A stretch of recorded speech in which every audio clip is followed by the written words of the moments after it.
भरतलाल जी, अभी आप कह रहे थे कि डोंगरी बांध में आप अकेले हो। यही बेटा आपके सबसे पहले डोंगरी बांध आंदोलन में गया और 5 सभा करके आया, और आज एक भी राजस्थान की सरकार उस डोंगरी बांध में नहीं लगा रही है। आपको कमजोर होने की जरूरत नहीं है मेरे भाइयों। अब समय ये भाषणों का, अपना चेहरा चमकाने का नहीं है। ये आंदोलन अब जन आंदोलन बन चुका है, और मैंने मेरे जीवन में जब से राजनीति में आया हूं तब से मैंने ऐसा जन आंदोलन और ऐसी मात्र शक्ति किसी आंदोलन में हिस्सा लेते हुए नहीं देखी मेरे भाइयों। अब समय अपनी भुजाओं को खड़ा करने का, बाजुओं को ताकत देने का आ गया है।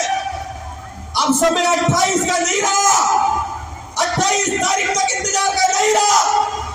अब तो हमें सरकार को टेलर दिखाना होगा। आप तैयार हो टेलर दिखाने के लिए? आज हाथ ऊपर खड़ा करके बताओ।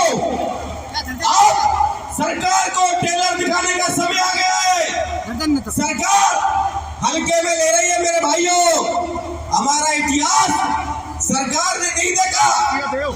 अभी हम रोशनी कारवाड़ी से आ रहे थे, 5 मिनट मैंने ट्रैक्टर को फाटक पे बंद कर दिया।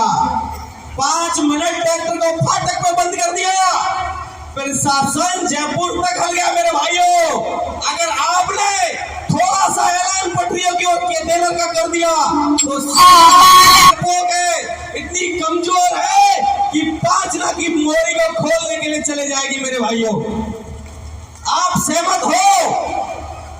अगर एक पीर बाबा की भूमि, खड़ी बाबा का, खड़ी गांव का इतिहास कमजोर इतिहास नहीं रहा है, और हमारे बब्बर से रामकेश जी विधायक साहब बैठे और जन जन के प्रिय सांसद साहब हरीश जी बैठे, जिनका ये संसदीय क्षेत्र है। तो सांसद साहब, आप तो राजस्थान के डीजी भी रहे हो, कानून की बहुत बारीकी से जानकारी है, लेकिन अब कानून से विश्वास उठता जा रहा है। कानून का भरोसा हमने बहुत कर लिया। अब तो आप हमें दिशा निर्देश दे, विधायक साहब दिशा निर्देश दे कि आगे हमें क्या करना है। दूसरी बात, हमने आज तक हमारे युवा साथियों से कहा है कि किसी समाज के लिए गलत नहीं बोले। हम सब, हमारा डेलीगेशन परसों पहले दिन डीजी साहब से मिला, और उसका असर ये हुआ कि जो लोग समाज विशेष के हमारे प्रति कटाक्ष कर रहे थे, ऐसे गायब हो गए जैसे आंधी में से भगूड़ा गायब हो जाता है मेरे भाइयों।